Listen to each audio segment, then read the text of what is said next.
Hey everyone. Tonight, we begin with something a little darker. A time of plagues, punishments, and pottage. A time when privacy didn't exist.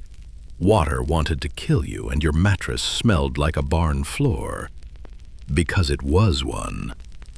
Welcome to the Middle Ages. Forget the fairy tales. This isn't about gallant knights or princesses with perfect teeth. No ballrooms, no singing candles, just dirt, disease, and a whole lot of communal sweating. You're about to spend one day as a medieval peasant. Congratulations, you've just woken up in the year 1325. The first thing you notice? You're still alive. The second? So are the fleas. Your bed is a straw mattress, stuffed with bugs, dust, hay, and the ghost of every animal that's ever died nearby. No sheets, no pillows, no sense of comfort. Just a rough wool blanket that weighs about as much as a goat and smells like one too. The church bell clangs. It's your alarm clock, except it's louder and more aggressive than your nightmares. Time to get up. You share your hut with your family. A few chickens, possibly a pig, and one suspiciously bold rat. Everyone breathes the same air, which is unfortunate because that air smells like sweat, livestock, stale beer, wet wool, and something you hope isn't mold, but probably is. The walls of your house? Thin planks. The floor? Dirt. Your door? A curtain, if you're lucky. There are no windows, no privacy, no me time. Just you and 8 other souls trying not to freeze, starve, or die before sundown. Toilet? You wish. You need to go, urgently, but your bathroom is non-existent.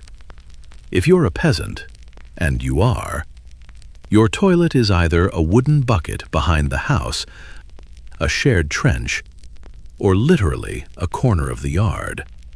If you're feeling fancy, maybe you use the alleyway like everyone else. Just be sure to shout "Gardez-vous" before tossing your waste into the street. Not that anyone moves.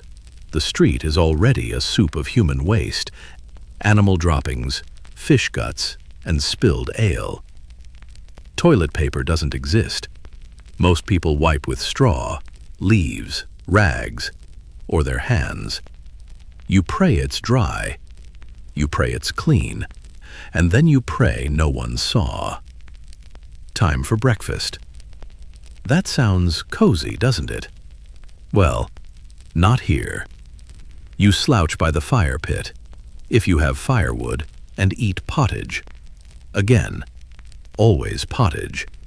It's a thick, grayish-brown stew of barley, turnips, and water. It's been cooking for a week, with new scraps just dumped in whenever someone finds a sad carrot or a squirrel tail. Alongside that, you get a hunk of bread hard enough to chip a tooth. It's rye or barley, maybe bulked up with sawdust or ground acorns in a bad harvest year. You don't slice it. You negotiate with it. Drink? Beer. Yes, 6 a.m. beer, because the water is filled with bacteria and dead frogs. The ale is weak, barely alcoholic, but it's been boiled, so at least it won't kill you. Immediately. You put on your only outfit, a stained wool tunic. It smells like wet goat, because it's made from wet goat. Underwear? Optional. You haven't washed your clothes in months because there's no soap, no river access, and washing clothes means hauling water by hand and scrubbing with lye. Shoes? Maybe. If you're lucky, you have leather soles that barely hold together. Most people go barefoot. Through mud, dung, rocks, and whatever your neighbor's cow left behind, your skin is a battlefield. You itch constantly. Fleas, lice, and bedbugs are your entourage. Everyone has them. It's basically a medieval fashion statement. Toothbrushes? No. Toothpaste? No. Floss? Please, your teeth are a horror show. Blackened, broken, and falling out. Cavities, infections, bleeding gums, all normal. Toothaches are part of life. If it hurts too much, you see the barber, who also happens to do dentistry. He'll yank the tooth out with pliers. No anesthesia, no sterilization, no mercy. People don't kiss for affection. They kiss because they don't know how else to greet each other, while ignoring the smell. Time for work. You don't have a career. You have a sentence. You're a peasant.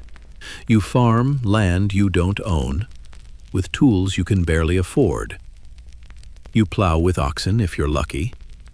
If not, you drag the plow yourself. Rain or shine, summer or winter, you work.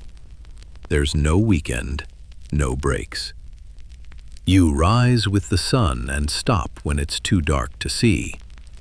And if you're a woman, you work the fields, raise kids, make food, fetch water, spin wool, scrub clothes, and try not to die in childbirth. Children work too, from age 5. No toys, no school, just a tiny rake and a dream of not getting dysentery. Winter, you freeze. Summer, you roast. Your house has no insulation. The wind sneaks in like a thief. Snow drips through the roof. And firewood is scarce, or illegal to collect from your lord's forest. Summer brings heat, flies, and sweating under 5 layers of itchy wool. You can't take off clothes. Modesty is enforced. And if you do, the sun burns your skin like a curse from the heavens. Water looks clean, but it isn't. You drink it, and next thing you know, you're experiencing every stage of digestion at once. Bathing is a full production. You heat water over fire, pour it into a wooden tub, and pray your sibling didn't use it first. Communal bathhouses existed, but were later shut down for being too sexy. Most people bathe once a month. Maybe. Soap is a luxury. Perfume doesn't exist. Everyone smells like a stew of sweat, smoke, and shame. You're sick. Could be a cold. Could be the plague. But medicine is based on humors. Blood, phlegm, yellow bile, and black bile. Everything is treated by balancing these with leeches, bloodletting, or purging. Feeling blue? Too much black bile. Got a fever? Let's drain your blood. Surgery? A knife, a hot iron, and 0 sanitation. Infection is expected. Doctors don't exist. Barber surgeons do. They cut hair, pull teeth, amputate legs, and guess what's wrong? Using astrology and goat livers. Dinner is more pottage, maybe some stale cheese, or a rat that ate the cheese. Meat, once or twice a year. Vegetables, seasonal. Spices, no way. Pepper is worth more than your house. Salt is locked up. Bread sometimes contains ergot, a mold that causes seizures and hallucinations. But hey, it's that or starve. Religion governs every second of your life. The church tells you when to eat, what to wear, and how to think. Tithes are mandatory, even if you're starving. Don't go to Mass? Sin.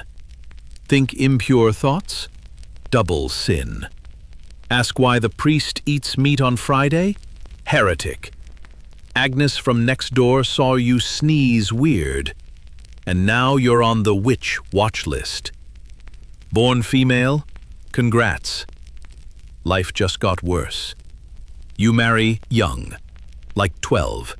You're pregnant by 14. No choice, no rights, just pain and prayer. You bleed, you scream, and if you survive, you do it again, 10 times, maybe more. If you're outspoken, you're suspicious. If you know herbs, you're a witch. If you don't smile while suffering, you're dangerous. Someone insulted your tunic? That's a duel. Stole bread? Off with your hand. Gossip too much? Wear the scold's bridle. A metal muzzle with a tongue depressor. Justice is theater. You're judged by trial by ordeal. Walk through fire, swim in rivers, survive torture. If you live, you're innocent. If you die, well, whoops. Life expectancy? Around 30. If you're 40, you're a wizard. Half of all children die before age 5. Adults die from infected blisters, bad food, or because someone sneezed wrong in church. When you die, you get a hole in the ground. No tomb, no stone, just prayers and a quick burial. Before someone else needs your spot. But here's the wildest part. They kept going. They laughed. They sang. They danced around bonfires. They told stories. They kissed, even with their terrible teeth. They believed in love, in gods, in better tomorrows, even when every day felt like a test. So tonight, as you lay in your clean bed with your memory foam, your clean water, your pizza rolls, and Wi-Fi, maybe whisper a little thank you to your ancestors, to antibiotics, to plumbing, to not being born in the year 1325. Because if you had been, you wouldn't have made it past breakfast. But let's say you did survive breakfast. Miraculously. Maybe the fleas got bored. Maybe the bread only broke one tooth today. You're alive. Congratulations. Now let's see how long that lasts. You're off to work again. No meetings, no coffee breaks, just fields, dirt, sweat, repeat. Your job is called existing, and it's unpaid. Suddenly, a scream. Old Martha tripped on a root and broke her ankle. That's it. Her ankle's now her death sentence. No hospital, no cast, no ice. Just a wooden stick, some prayers, and a whole lot of crying. Also, she's still expected to make dinner, because fairness wasn't invented yet. Hungry again? Great. Lunch is surprise pottage. Now with extra root fragments and a suspicious floating object you don't want to identify. You chew, or try to. Half your teeth are already on strike. Oh, and here comes your lord. He owns everything. The land, the tools, the grain, you. He collects taxes in wheat, eggs, and pure despair. You give him the best of your harvest, then apologize for how poor it looks. He rides a horse. You ride your regrets. Try to talk back? You disappear. Try to run? Good luck barefoot with rickets. And don't even look at his daughter. She's betrothed to a sweaty man with land and a sword. You have fleas. Afternoon rolls in. Time to fetch water.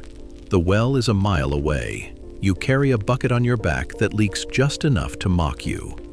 The water? Brown, warm. Home to tiny creatures plotting your intestinal downfall. You get back, soaked in sweat, only to find your brother drank it all because he was thirsty.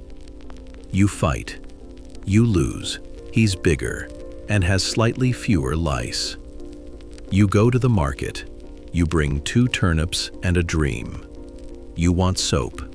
You leave with a stick and a look of disappointment. The village square. Someone's being punished today. Stocks again. Or maybe the pillory.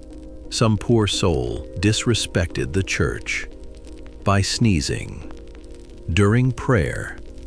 Now the whole town throws cabbage at him while shouting made-up Latin. You cheer because it's tradition. Also, you hate that guy. He once looked at your goat in a weird way. Back home, you try to nap, but your neighbor is loudly giving birth in the same room because there's no other room. You close your eyes, try to dream, but all you see are turnips, rats, and the ghost of breakfast. You wake up to more screaming. Her baby lived, which is a miracle. She lived too, which is a bigger miracle. You celebrate with more pottage. Let's talk hygiene again. Your hair is a disaster, sticky, itchy, possibly moving. You try to comb it. The comb snaps in half. You cry.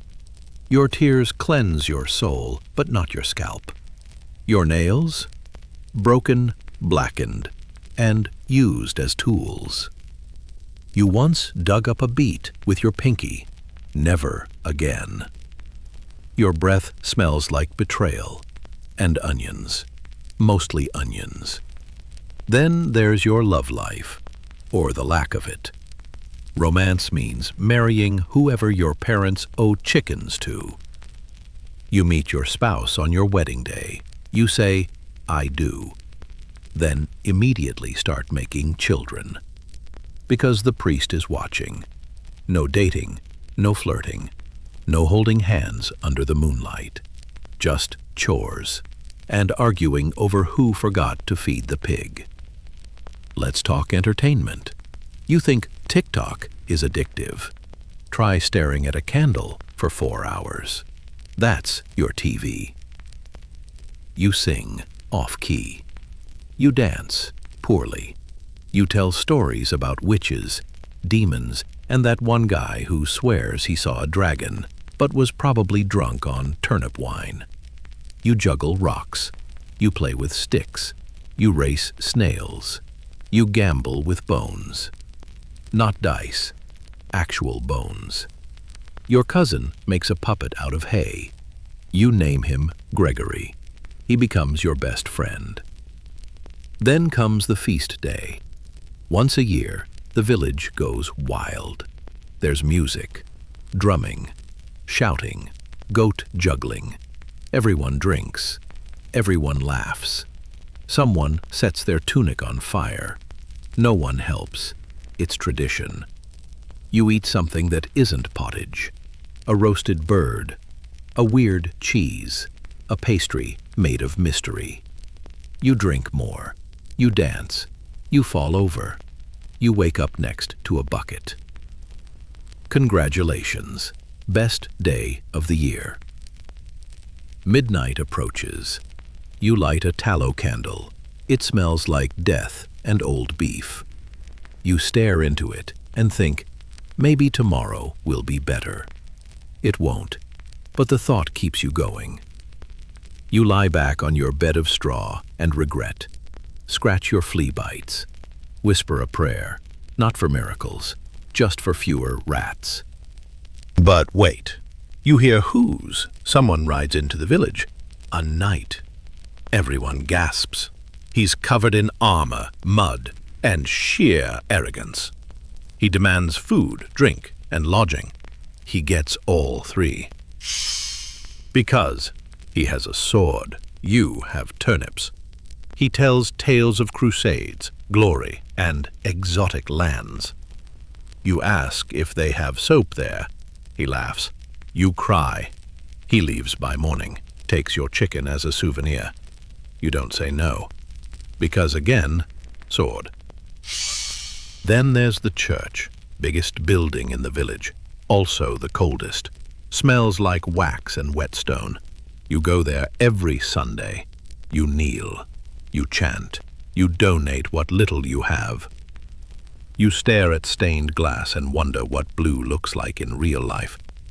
The priest speaks in Latin. No one understands him, but you nod anyway, because he might accuse you of being a heretic.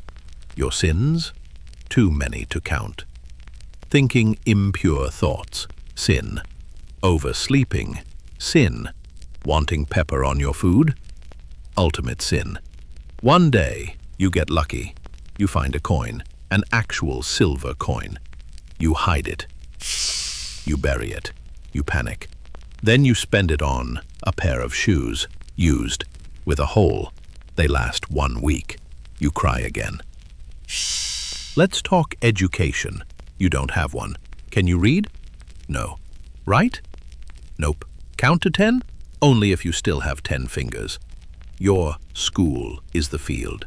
Your lessons are, don't eat that, don't touch that. If it's moving, run.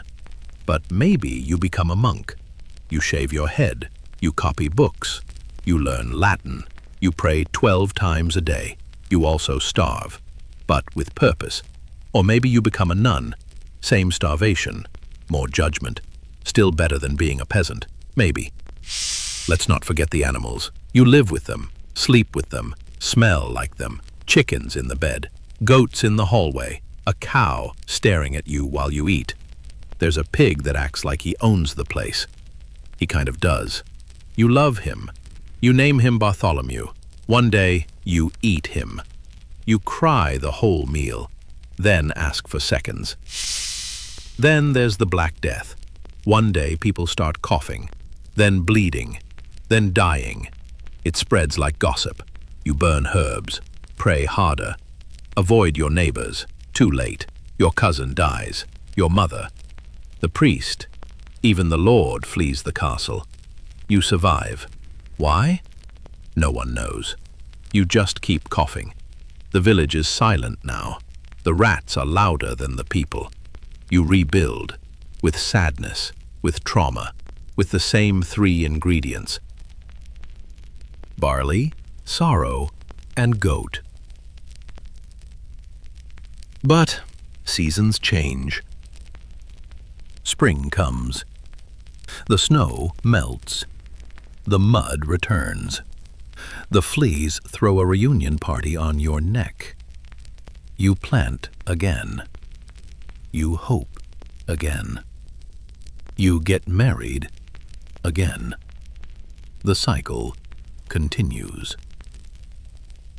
One day, a bard visits. He plays a lute with 3 strings. He sings of dragons, love, and faraway lands. You've never heard such music.